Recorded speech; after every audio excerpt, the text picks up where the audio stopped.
મારી માં ખૂબ સુંદર હતી.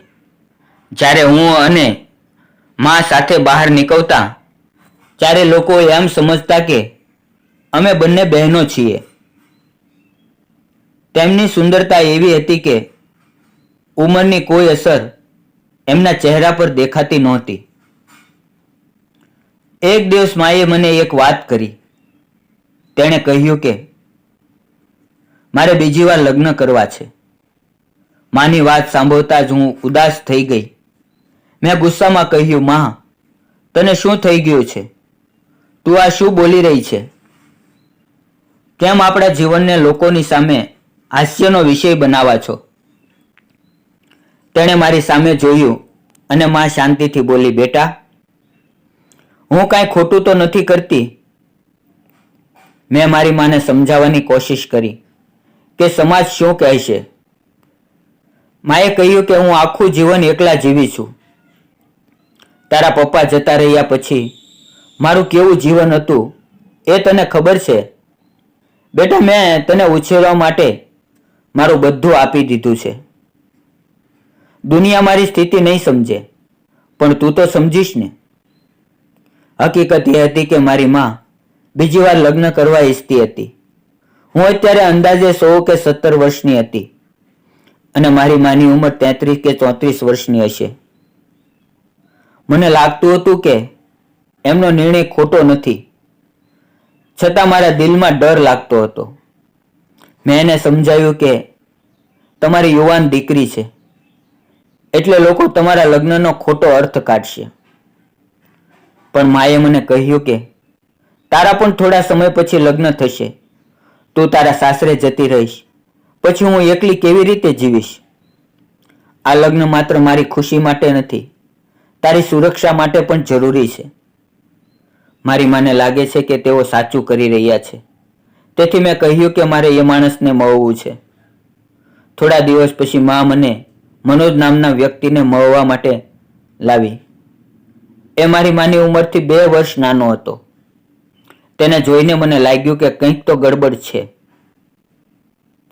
પણ એ ખૂબ નમ્રતાથી બોલ્યો, મારી સાથે ખૂબ વ્યવસ્થિત વાત કરી. તેણે મારા અભ્યાસ વિશે પૂછ્યું અને પછી તે જતો રહ્યો. એના ગયા પછી માએ પૂછ્યું કે બેટા, તું શું વિચારા છો? મને આ બધું ગમતું નહોતું, પણ એમના ચહેરા પર પ્રસન્નતા જોઈને મારે કહેવું પડ્યું, તમને જે સારું લાગે તે કરો. થોડા દિવસ પછી માં અને મનોજના સાદી રીતે લગ્ન થઈ ગયા. લગ્નના બીજા દિવસથી હું જમવાનું પણ મારા રૂમમાં જ ખાતી. મને મનોજ સામે જવાનું મન નહોતું, પણ માએ કહ્યું, મનોજ તારી જમવા માટે રાહ જોઈ રહ્યો છે. હું નહોતી ઈચ્છતી, છતાં મજબૂરીમાં હું ટેબલ પર બેઠી. મનોજે મને પૂછ્યું, રોશની, તારી તબિયત તો સારી છે ને? મેં જવાબ આપ્યો, હા, હું ઠીક છું. તેણે કહ્યું, તું મારા ઉપર ગુસ્સે તો નથી? એ સાંભળતા જ હું થોડી ગુસ્સાથી બોલી, મારે તમારું શું લાગે છે કે હું ગુસ્સે થાવ? હું તમારી સાથે કોઈ પણ સંબંધ માનતી નથી. મારી વાત સાંભળીને મનોજ થોડો શાંત થઈ ગયો. એ દિવસ પછી હું મારા રૂમમાં વધુ સમય રહેવા લાગી. હવે હું ગ્રેજ્યુએશન પૂરું કરી રહી હતી. હું ડરી ગઈ હતી કે હવે ઘરમાં રહીને શું કરીશ. તેથી મેં પ્રાઇવેટ સ્કૂલમાં નાના નાના ભૂલકાઓને ભણાવવાનું શરૂ કર્યું. મેં ઘરે જવાનું ઓછું કરી નાખ્યું.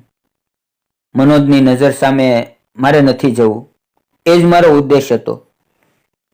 હજુ સુધી મારી સાથે કંઈ ખોટું તો નહોતું થયું, પણ એની નજર હું દરેક સમયે સહન નહોતી કરી શકતી.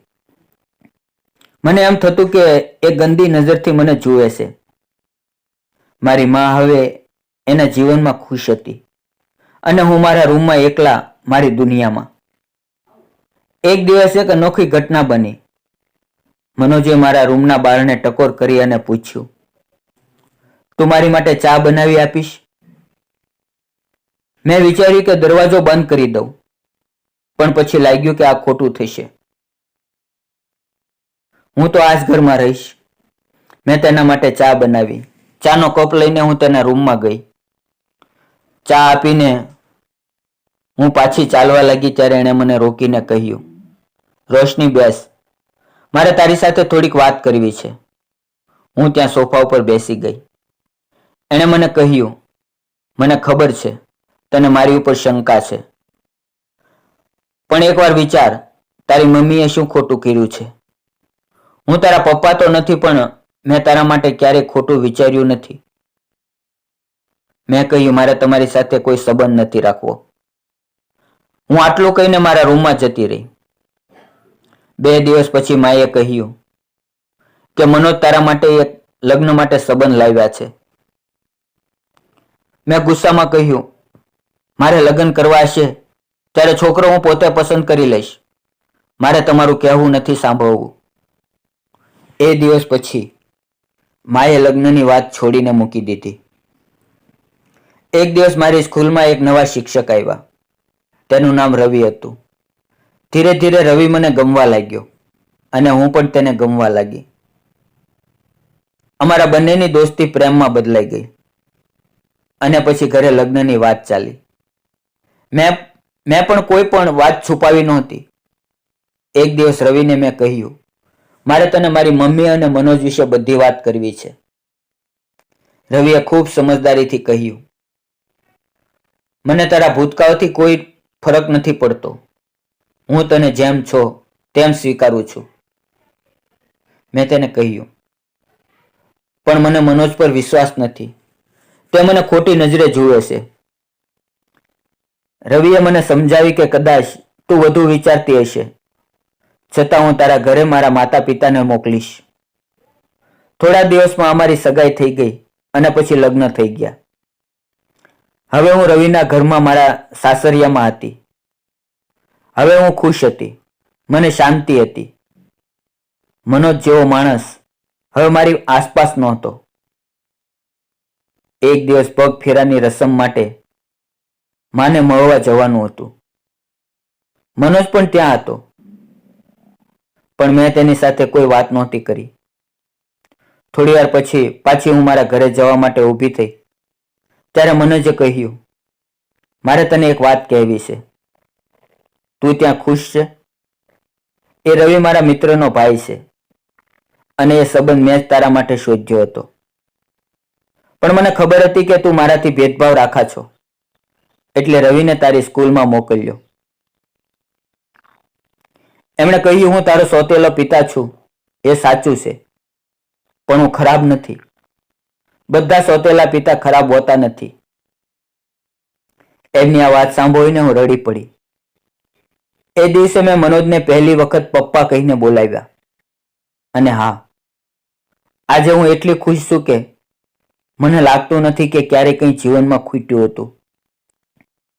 મિત્રો, જીવન શીખવે છે કે દરેક સંબંધ ખરાબ નથી હોતા. વિડીયો પસંદ આવ્યો તો વિડીયોને લાઈક, ચેનલને સબસ્ક્રાઇબ જરૂર કરજો. ફરી મળશું આવતીકાલે. ધન્યવાદ મિત્રો.